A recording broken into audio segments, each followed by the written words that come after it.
ሰላም ጤና ይስጥልን ውድ የኢትዮ ነርሲንግ ስቱደንትስ የዩቲዩብ ቻናል ተከታታዮቻችን፣ ዛሬው የማይክሮባዮሎጂ ያው ከምንሰጣቸው ኮርሶች ውስጥ በዚህ በኢትዮ ነርሲንግ ስቱደንትስ የዩቲዩብ ቻናል ማይክሮባዮሎጂ አንደኛው ነው። በዚህ ኮርስ ውስጥ ሜዲካሊ ኢምፖርታንት ባክቴሪያ ብለን በባለፈው ክፍለ ጊዜያችን ስለ ሄሞፊለስ ኢንፍሉዌንዛ በደንብ አድርገን ተነጋግረናል። ይሄ ማለት ጂንስ ኦፍ ሄሞፊለስ ብለን ጀምረን በአጠቃላይ 3 ሜዲካሊ ኢምፖርታንት ባክቴሪያዎችን እንደሚይዝ ለመነጋገር ሞክረናል። የመጀመሪያው that is ሄሞፊለስ ኢንፍሉዌንዛ ነው። ሄሞፊለስ ኢንፍሉዌንዛ ምንድን ነው? ማነው በጣም በታይፕ ደረጃ ሄሞፊለስ ኢንፍሉዌንዛ ታይፕ ቢ የሚባለው በጣም አደገኛውና ከብዙ በሽታዎች ጀርባ ይሄ ማለት ከኒሞኒያ በሉት ከሚኒንጃይተስ እና ከተለያዩ በሽታዎች ጀርባ እንዳለ የተለያዩ ፖይንቶችን ለመነጋገር እንደሞከርን አስታውሳላችሁ ብዬ ገምታለሁ። ስለዚህ ያንን የምታስታውሱ ከሆነ በቀጣይ ብለን የያዝናቸው ቀጠሮ ውስጥ ሄሞፊለስ ጂንስ ኦፍ ሄሞፊለስ 3 ኮምፖነንት አሏቸዋልን። የመጀመሪያው ተነጋገርን ከጨረሰን በኋላ ሁለቱ ይቀሩን ነበር። እነሱም ሄሞፊለስ ዲክሪ እና ሄሞፊለስ ኤጂፕተስ ናቸው። እነዚህን ሁለቱን ዛሬ እጥር ምጥን ባለች ደቂቃ ምንድናቸው፣ እንዴት ይመረመራሉ፣ ምን አይነት በሽታ ያመጡብናል፣ ህክምናቸውስ እንዴት ነው፣ በምን እንከላከላቸው የሚሉትን ወሳኝ ነጥቦች ዲስከስ እናደርጋለን ማለት ነው። እኔ እንደተለመደው አብሬያችሁ ቆየው ዮናታን ነኝ። በቀጥታ ወደ ቪዲዮ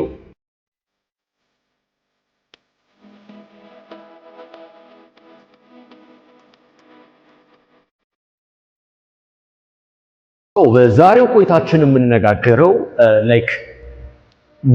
የሚተላለፍበት መንገድ በጣም አስገራሚ ነውና የሚያመጣውም ጣጣ ከባድ ነው። የመጀመሪያውን እንጀምር። ማመሰላችሁ ሄሞፊለስ ዲክሪ ይባላል። እንግዲህ ጂንስ ኦፍ ሄሞፊለስ ብለን ስንል 3 ሜዲካሊ ኢምፖርታንት ባክቴሪያዎች እንዳሉት ነግሬያችኋለሁ። ከዛ ውስጥ ለየት ባለ መንገድ ፓቶጅኑ የሚተላለፍበት መንገድ በጣም ለየት ያለና የሚያስከትለው አደጋ ከፍ ያለ ነው። ይህ ሄሞፊለስ ዲክሪ። በአጠቃላይ እነዚህ ጂንስ ኦፍ ሄሞፊለስ ብለን የምንጠራቸው ግራም ስቴን በምናደርግበት ጊዜ that is ግራም ኔጌቲቭ ነው ማለት ነው የምናገኘው። ይህም በደንብ ታስታውሱታላችሁ። ቀጥሎ ደግሞ ይህ ሄሞፊለስ ዲክሪ ለየት ያለ መተላለፊያ መንገድ አለው ያልኳችሁ ምን መሰላችሁ? that is the sexually transmitted disease ነው የሚፈጥረው። STD ብለን የምንጠራቸው በባክቴሪያ ከሚመጡ sexually transmitted infections ውስጥ የተጠቀሱ በሽታዎች መካከል ይህ ሄሞፊለስ ዲክሪ የራሱ የሆነ አስተዋጽኦ ያደርጋል ማለት ነው። ስለዚህ sexually transmitted pathogen ነው ይህ ሄሞፊለስ ዲክሪ። this hemophilus decree የሚያመጣው በሽታ ታዲያ ምን ይባላል? ለምሳሌ በኤችአይቪ በቫይረስ ወደፊት ስንነጋገር እናወራዋለን። እሱ የሚያመጣው ምንድነው? human immunodeficiency አይደል? በዛ ምክንያት ኤድስ የሚባለውን በሽታ ያመጣል። ልክ እንደዚያው ይህ ሄሞፊለስ ዲክሪ እያልን የምንጠራው የሚያስከትለው በሽታ ምን ይባላል ከተባላችሁ that is ቻንክሮይድ ይባላል ማለት ነው። በአማርኛ ይሄ ክርክር ብለን የምንጠራው ማለት ነው። ስለዚህ ይህ የሚያመጣው ማን ነው? ሄሞፊለስ ዲክሪ። አንዴ ይሄንን በሽታ ካመጣ በኋላ በወንድና በሴት የሚከተሉትን ምልክቶች ያሳያል። በዋነኝነት ይህ ክርክር የሚባለው በሽታ ከሌሎች ሴክሹዋሊ ትራንስሚትድ ዲዚዝ እንደው ለየት የሚያደርገውና እሱ ነው ብለን ሰስፔክት እንድናደርግ ከሚያሳያቸው ምልክቶች ውስጥ ይሄኛው አልሰር ትልቁን ቦታ ይወስዳል። አልሰር በወንድ ላይ ሲከሰት የሚከሰትበትን ቦታ ነግራችኋለሁ። በወንድ ላይ ሲከሰት ብዙ ጊዜ የሚፈጠረው አልሰር ሲንግል ነው። ራይት አንድ ቦታ ብቻ ነው ማለት ነው። ቁስለቱ የሚከሰተው በዚህ አንድ ቦታ ብቻ ነው። ነገር ግን ሁሌ አንድ ቦታ ብቻ ነው ማለት አይደለም። ነገር ግን በአብዛኛው ጊዜ ሲታይ በወንዶች ላይ ይህ ክርክር የሚባለው በሽታ ሲከሰት የሚፈጠረው ቁስል that is ሲንግል። በወንዶች ላይ በሴቶች ላይ ስንመጣ ግን በወንዶች ላይ ሲንግል አልኳችሁ 4 እና ከዚያ በላይ ነው ማለት ነው። ብዙ ጊዜ ቁስለቱ የሚከሰተው እዚሁ አያይዘን የምናየው ሎኬሽኑ የት ይከሰታል። በወንድ ልጅ ላይ ልክ ምስሉ ላይ የምታዩት ፐርፒዩስ እያልን የምንጠራው የፎርስኪን አካባቢ ላይ ነው ብዙ ጊዜ ቁስለቱ የሚፈጠረው። የታልኳችሁ ፎርስኪን ወይም ደግሞ ፐርፒዩስ እያልን የምንጠራው። በሴቶች ጋር ስንመጣ ደግሞ ሊቢያ ማጆራ አካባቢ ኮመን ሳይቱ ነው ማለት ነው። ልክ ምስሉ ላይ የምታዩት ቦታ ማለት ነው። እዛ አካባቢ ላይ ቁስለቱ 4 እና ከዚያ በላይ የሆኑ ቁስለቶችን ያስከትላል። ይህ ከርክር ብለን የምንጠራው በሽታ ማለት ነው። ሲቀጥል ይሄ ሊምፋዲኖፓቲ ብለን የምንጠራው as a result of the disease process the lymph node in the inguinal region በጣም ምን ይሆናል? ፔን ይኖራል። በዛም ምክንያት ይሄ ሊምፋዲኖፓቲ ብለን የምንጠራው እንዲከሰት ምክንያት ይሆናል ማለት ነው። በሁለቱም ላይ ይሄ ይከሰታል። እዚች ጋር ግን በጣም ወሳኝ ፖይንት ልንገራችሁ ላይ the symptom awareness in both sex have a different most of the time in male የሚያሳየው ምልክት ብዙ ጊዜ usually that is present ነው። ፔኑ በደንብ አለ right እዚህኛው ላይ ምን አለ አልኳችሁ? በደንብ አድርጎ ነው ሲምፕተም አዌርነስ የሚሰጣችሁ ምኖች ላይ ወንዶች ላይ። ሴቶች ጋር ግን ስንመጣ አንዳንዴ ፔንለስ ሊሆን ይችላል which means that is asymptomatic የሚሆንበት ገጠመኞች አሉት ማለት ነው። ይሄንን በደንብ ልታውቁት ይገባል ማለት ነው። ስለዚህ like the symptom awareness ላይ ማን ላይ አግሬሲቭ ነው ማን ላይ በደንብ ይታያል ቢባል ይህ ሄሞፊለስ ዲክዌይ ወይም ደግሞ ከርክር ብለን የምንጠራው ቻንክሮይድ ሲከሰት ወንዶች ላይ ሲምፕተም አዌርነሱ በጣም በትክክል የሚገልጽልን ነው ማለት ነው። ስለዚህ ይሄንን በደንብ ልናውቅ ይገባናል ማለት ነው። good so symptom awareness that is most of the time in female የቀነሰ ነው ማለት ነው። ብዙ ጊዜ asymptomatic painless ሊሆን ይችላል። ይሄ ኢንተርናል አልሰር አንዳንድ የሚፈጠርባቸው ሁኔታዎች ስላሉ ማለት ነው። so ይሄ ምልክቶቹን እየነገርኳችሁ ነው። ሌላው associated symptom ነው። look associated symptom ሲባል like ይሄ ቁስለቱና የተለያዩ እዛ አካባቢ ላይ ሲፈጠር በነገራችን ላይ ፐስ የያዘ ዲስቻርጅ ይኖራቸዋል። እዚህ ጋር ደግሞ መርሳት የሌለብን ፖይንት ብዙ ጊዜ የባክቴሪያል ኢንፌክሽኖች ሲከሰቱ ፐስ ፎርም ያደርጋሉ። በዚህም ምክንያት እዚህ ይሄ ከርክር ወይም ቁስለቱ ከተከሰተ በኋላ around the age of the ulcer የቁስሉ ኤጅ ወይም ጠርዝ ላይ ጥጉን that is ፐስ ፎርም ያደርጋል ማለት ነው። በዚህ ይታወቃል። so associated symptom ሲባል during urination that is dysuria ብለን የምንጠራው ይሄ ማለት painful urination ይኖራቸዋል ማለት ነው። ይሄ እንደ ምልክት አርገን ልንወስደው እንችላለን ማለት ነው። so hemophilus ducrey ምንድነው የሚለውን አወቀን። ፕላስ ምን የሚባል በሽታ ያመጣል? ታዋቂ በሽታ ነው። የበሽታ በነገራችን ላይ ቻንክሮይድ ብለን የምንጠራው ማለት ነው። ዓለም አቀፍ ላይ በጣም ታዋቂ ነው። sexually transmitted disease ከሚባሉት ውስጥ የሚጠቀስም ነው። ምን አይነት ምልክት ያሳያል የሚለውን ሃይላይት ካደረግን በኋላ ዲያግኖስ ጋር እንምጣ። ሰው ዲያግኖስ ሲደረግ ወይም ደግሞ በሚመረመርበት ጊዜ በዋነኝነት የመመርመሪያ መንገዱ ክሊኒካል ፊቸር ኤንድ ዴር ሴክሹዋል ሂስትሪ ነው። ምክንያቱም እንዳልኳችሁ የሚተላለፍበት መንገድ በሴክሹዋል ትራንስሚትድ ኢንፌክሽን ነው። በሴክሹዋል ኢንተርኮርስ ጊዜ ነው ብዙ ጊዜ የሚተላለፈው። ይሄ ዋነኛ መተላለፊያ ስለሆነ their sexual history and the clinical features are the best diagnostic techniques for what this hemophilus ducrey ለመመርመር ያገዘናል። በጣም አሪፍ ጎልድ ደግሞ የሚባለው ማን ነው? that is ከልቸር ማድረግ በጣም ወሳኙ መንገድ ነው ማለት ነው። የሚቻልባቸው አማራጮች ካሉ ፕላስ if it is available like PCR ብለን የምንጠራው ይሄ polymerase chain reactions like identifying ለመለየት የሚያገለግለን ካለ በዛ ይደረጋል። ግን usually ለመመርመር የምንጠቀምበት መንገድ ማን ነው ተብለን ከተጠየቀ that is clinical የሚያሳየው clinical feature and what the sexual history is the best diagnostic technique ናቸው ማለት ነው። so አሁን በዚህ መንገድ ከተረጋገጠልን በኋላ ማኔጅመንቱ ምንድነው? ማኔጅመንቱ ጋር ስንመጣ the antibiotic ነው። ምክንያቱም that is the bacterial ነው አይደል እንዴ? ስለዚህ አንቲባዮቲክ ምን የሚባል አንቲባዮቲክ ከተባለ ደግሞ እኚህ አንቲባዮቲኮች በጣም ኮመን እና ሲሰጡ እንሰማለን። የመጀመሪያው that is azithro ነው። ሁለተኛው ደግሞ ሴፍትራ። ይሄ ምን መሰላችሁ? azithro means like azithromycin ብለን የምንጠራው እነዛ ከድረግ ግሩፖች ውስጥ የሚጠቀስ ሲሆን like azithromycin ይታዘዛል። በተጨማሪ ደግሞ ይሄ third generation cephalosporin ብለን የምንጠራቸው ደግሞ አሉ።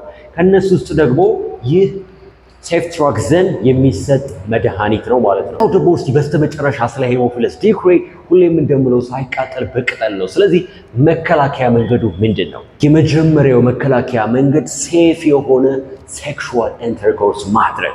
ሁለተኛው early diagnosis and treatment of both partner በአንድ ቤት ውስጥ ሁለት ሰዎች ካሉ ምንና ምን አልኳቸው? የመጀመሪያው ሴፍ የሆነ ሜተድ መጠቀም በሴክሹዋል ኢንተርኮርስ ጊዜ፣ ሁለተኛው ደግሞ ሁለቱንም ፓርትነሮች ምን ማድረግ ትሪት ማድረግ ያስፈልጋል። ላይክ ሁለት ፓርትነሮች አሉ እንግዲህ እዚህ ጋር ሉክ ስዕል ላይ እንግዲህ ያው ጎበዝ ነን እሷ ፈገግ ትበል። ሶ እነዚህ ሁለት ፓርትነሮች ኢፍ ወንዱ በቻንክሮይድ ተይዞ ከሆነ ሴቷ ባይኖርባትም ግዴታ ምን መደረግ አለባት? ትሪት መደረግ አለባት፣ መመርመር አለባት። ቱዘሪ ስንገለባብጠውም እንደዛው ማለት ነው። ሴክሹዋል ትራንስሚትድ ዲዚዝ ቦዝ ሁለቱንም እሱም ትሪት መደረግ አለባቸው። ይህ ሄሞፊለስ ዲክዌይ ነው ማለት ነው። ሶ ያላችሁት ከኢትዮ ነርሲንግ ስቱደንትስ የዩቲዩብ ቻናል ጋር ነው።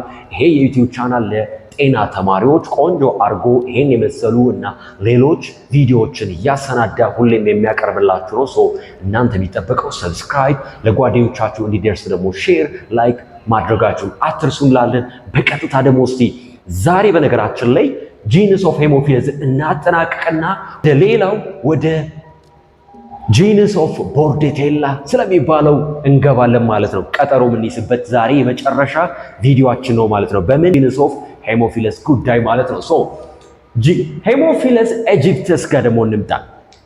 ይሄ ደግሞ ሶስተኛው የጂነስ ኦፍ ሄሞፊለስ ቤተሰብ ሲሆን ዋነኝነት ምን በመባል ይታወቃል መሰላችሁ? ዳት ኢዝ ዊክ ኮች ባሲለስ ይባላል ማለት ነው። ዊክ ኮች ባሲለስ በመባል ይታወቃል። ፕላስ ደግሞ ይህ ሄሞፊለስ ኢጂፕተስ በጣም closely related with that of like the other groups of this genus of hemophilus ብለን የጠራ ነው። ይሄ ሄሞፊለስ ኢንፍሉዌንዛ ጋር በጣም ሆኖ ነው የሚቀራረበው ማለት ነው። ሄሞፊለስ ኢንፍሉዌንዛ ታይፕ ቢ ጋር በጣም closely related ናቸው። በምን በሚያሳዩት ፊቸር ሼር የሚያደርጉት የጋራ ባህሪ ስላላቸው በዚህም ምክንያት this ሄሞፊለስ ኢጂፕተስ ከማን ጋር ከሄሞፊለስ ኢንፍሉዌንዛ ጋር በጣም ተቀራራቢ ናቸው ማለት ነው። ሶ ይሄንን ከተረዳን ምን አይነት በሽታ ያመጣል? ሄሞፊለስ ዲክዌይ ምንድነው የሚያመጣው አልኳችሁ? ቻንክሮይድ። ዲስ ሄሞፊለስ ኢጂፕተስ ደግሞ እያልን የምንጠራው የሚያመጣው በሽታ ምንድነው ከተባለ ዳት ኢዝ እንደው ባጭሩ ፒንክ አይ ይባላል። ባጭሩ ስንጠራው ዳት ኢዝ ፒንክ አይ ወይም ደግሞ ዳት ኢዝ አኪዩት ፕሩለንት የቦታ ለመቆጠብ ነው። ኮንጃክቲቫይተስ ያመጣል። ልክ ምስሉ ላይ የምታዩት ነው። ኮንጃክቲቫ the part of our eye ሶስት አይነት አለው። ላይክ ፐልፐብሬ፣ ቡልባር እና ፎርኒክል ብለን የምንጠራቸው። ሶ ከነሱ ውስጥ ይሄ ፐልፐብሬ እያልን የምንጠራው የሚታየውን ብዙ ጊዜ ልክ ምስሉ ላይ የምታዩትን አይነት ፒንክ አይ ወይም አኪዩት ፕሩለንት ኮንጃክቲቫይተስ the inflammations of the conjunctiva of the eye ያመጣል ማለት ነው። this ሄሞፊለስ ኢጂፕተስ ምን ይባላል? ሌላ ስሙ ፒንክ አይ ይባላል ማለት ነው። ይሄን ካሳየ በኋላ ሬር ነው። ለመጀመሪያ ጊዜ በብራዚል ነው የተከሰተው ወይም ደግሞ መገኘቱ የተረጋገጠው ብለን ማለት እንችላለን። ምንም ይባል በህፃናቶች ላይ ያስከስታል። ይሄ ከተከሰተ በኋላ በጣም ሲቪየር አደገኛ፣ እንደውም ማኒፌስቴሽኑን ለመግለጽ ስንሞክር ላይክ በጣም ድንገተኛ የሆነ ትኩሳት አላቸው፣ ደም አላቸው፣ ማቅለሽለሽ፣ ማስታወክ እና የተለያዩ ምልክቶች አላቸው። በተጨማሪም ከፍተኛ የሆነ ፊቨር አላቸው። ሶ ይሄ ከሆነ በህፃናቶች ላይ የሄሞፊለስ ኢጂፕተስ ከአኪዩት ፕሩለንት ኮንጃክቲቫይተስ ወይም ፒንክ አይ በኋላ ሲቪየር የሆነው ምልክቱ ይሄ ሲቪየር የሆነው በሽታ ምን የሚባል አለመሰላችሁ? ብራዚሊያን ፐርፕሪክ ፊቨር ብለን የምንጠራው በጣም ሬር እና አደገኛ ነው። ብራዚሊያን ፐርፕሪክ ፊቨር ላይክ እንደውም ካራክተራይዝ የሚደረገው ቅድም ካልኳችሁ በተጨማሪ ብሊዲንግ አለው፣ ስኪን ብሊዲንግ በዚህም ይገለጻል ማለት ነው። ይህ ሄሞፊለስ ኢጂፕተስ ግን ደግነቱ ሬር ነው። ያው ብራዚሊያን አልነው እንጂ በመላው ሀገር ላይ ብዙ ጊዜ አሁን ላይ ዋይድ ስፕሪድ ሆኖ ይገኛል። ያው ምስሉ ላይ የምታዩትን አይነት ፊቸር ያለው ነው ማለት ነው። ሶ እያወራን ያለው ስለማን ነው? ስለ መጨረሻ ላይ ያገኘነው ሜዲካል ኢምፖርታንት ባክቴሪያ አንደር ዲ ጂነስ ኦፍ ሄሞፊለስ ስለ ሄሞፊለስ ኢጂፕተስ ነው ማለት ነው። ሶ ፒንክ አይ ወይም ደግሞ አኪዩት ፕሩለንት ኮንጃክቲቫይተስ የሚያመጣ ነው ብዬ ነገርኳቸው። ክሊኒካል ማኒፌስቴሽኑ ምንድን ነው? ሉክ the 5 cardinal signs of inflammation ብለን የምንጠራቸው እስቲ እነዚህ ምንድናቸው የሚሉትን ሰርች አድርጋችሁ እዩ። ለእናንተም አብራችሁ እንጌጅ ያደርጋችሁ እንድታጠኑ ስለሚረዳችሁ ማለት ነው። እኛ ብቻ ከምናወራ እናንተ ትሳተፉበታላችሁ። በነገራችን ላይ ኮመንት ላይ ገብታችሁ ያልገባችሁ ሐሳብ ካለ ጥያቄ ካለ መግለጽ ትችላላችሁ ማለት ነው። ሶ ክሊኒካል ማኒፌስቴሽኑ ጋር ስንመጣ redness, the swollen of the eye, the purulent discharge, the fever, those are the major clinical manifestations of this Haemophilus aegyptus cause የሚያደርገው ፒንክ አይ ወይም ደግሞ acute purulent conjunctivitis የሚባለው ሲከሰት የምናገኛቸው ምልክቶች ናቸው ማለት ነው። አይን አካባቢ ማበጥ፣ መቅላት ፕላስ ፕሩለንት የሆነ ብዙ ጊዜ እንዳልኳችሁ ዲስቻርጅ ይኖራልና ያ ፕሩለንት የሆነ ዲስቻርጅ ከአይን ሲወጣ እናያለን። ፕላስ አስ ዲዚዝ ፕሮሰስ ሲስተሚክ በሚሆንበት ጊዜ ደግሞ ላይ ፊቨር ይኖራቸዋል ማለት ነው። ሶ ይሄ ዋነኛ ክሊኒካል ማኒፌስቴሽን ነው። ከዚያስ እንግዲህ ምልክት ካየን በኋላ ምን ይደረጋል? ይመረመራል። መመርመሪያ መንገዱ ምንድነው የሚለው ልንገራችሁ። መመርመሪያ መንገድ የመጀመሪያው ከልቸር ይደረጋል። በጣም ጎልደን አሪፉ የሚባለው ምርመራ ብዙ ጊዜ ከልቸር ነው። ምክንያቱም የትኛው ባክቴሪያ እንደሆነ አሳድገን ተንከባክበን በካልቸራል ሚዲያ ላይ ለትሪትመንትም የተለያዩ ትሪትመንቶችን አንቲባዮቲክ የትኛው ቤስት ነው የሚለውን ለመምረጥም ስለሚረዳን ብዙ ጊዜ ከልቸር ማድረግ በጣም ተመራጩና አሪፉ የመመርመሪያ መንገድ ነው ማለት ነው። ሌላው ግራም ስቴን ስናደርግ ዳት ግራም ኔጌቲቭ እናገኛለን ማለት ነው። ሶ ትሪትመንቱ ጋር ደግሞ እንምጣ። ትሪትመንት ኢዝ ቤስት ማኔጅመንትስ። በነገራችን ላይ እዚህ ጋር ያልጠቀስኩላችሁ ፖይንት ከልቸር እናደርጋለን ሲባል ላይክ ስዋብ አድርገን ከአይኑ ላይ ወስደን ነው ማለት ነው ከልቸር የሚደረገው ማለት ነው። ሶ ትሪትመንቱ ጋር ስንመጣ የመጀመሪያው ትሪትመንት ላይክ ቶፒካል ነው። ቶፒካል ማለት የሚቀባ ማለት ነው። ላይክ የሚዋጥ ነገር ሳይሆን የሚቀቡ መድኃኒቶች አንቲባዮቲኮች ይሰጣሉ። ከነሱም ውስጥ የሚጠቀሰው የነ አዚትሮማይሲን ቤተሰብ የሆነው ኢሪትሮማይሲን ይጠቀሳል ማለት ነው። የአዚትሮማይሲን ቤተሰብ የሆነው ኢሪትሮማይሲን is the best antibiotic for the treatment of these Haemophilus aegyptus ይሆናል ማለት ነው። ይሄም መከላከያ መንገድ አለው። መከላከያ መንገዶቹ ምን መሰላችሁ? አይን ነው አይደል? አይን ብዙ ጊዜ ላይክ በብዙ መንገድ ይመጣል። የአይን በሽታዎች በጣም ብዙ ናቸው። ነገር ግን ይሄ ከኢንፌክሽኖች ጋር ተያይዞ አንድ መከላከል የምንችልባቸው ወሳኝ መንገድ የአይንን ጽዳት መጠበቅ። የአይን ጽዳት መጠበቅ ስንል የመጀመሪያው አይናችንን 10 የመንካት ልማድ ካለን እሱን መቀነስ ማቆም፣ እጃችንን በአግባቡ መታጠብ፣ መንካት ካለብን አይናችንን ወይም ደግሞ እጃችንን የምናጸዳበት አማራጮች ካሉ እሱን መጀመሪያ ማድረግ። በተጨማሪም ደግሞ ይሄ የተለያዩ ታውሎችን ሊሆኑ ይችላሉ ሼር መደረግ የሌለባቸውን ነገሮች ሼር አለማድረግ፣ ምክንያቱም ተላላፊ ስለሆነ ማለት ነው። ስለዚህ በዛሬው በኤፒሶድ 13 ቆይታችን ስለ ጂነስ ኦፍ ሄሞፊለስ አጠናቀቅም ማለት ነው። ሄሞፊለስ ኢንፍሉዌንዛን አየን፣ ዲክሬን አየን፣ ኤጂፕተስን አየን። ቀጣይ ስለ ጂነስ ኦፍ ቦርዴቴላ በኤፒሶድ 14 እንገናኛለን። በቀጣዩ ቪዲዮ እስከምንገናኝ ድረስ ይህንንና ከዚህ ቀደም የተለቀቁ ቪዲዮዎችን እያያችሁ እውቀት እንድትገበዩ ጋብዛችኋለሁ። ሰብስክራይብ፣ ላይክ፣ ሼር ማድረጋችሁ አትርሱ። ቀጣይ እስከምንገናኝ ድረስ ባይ ባይ።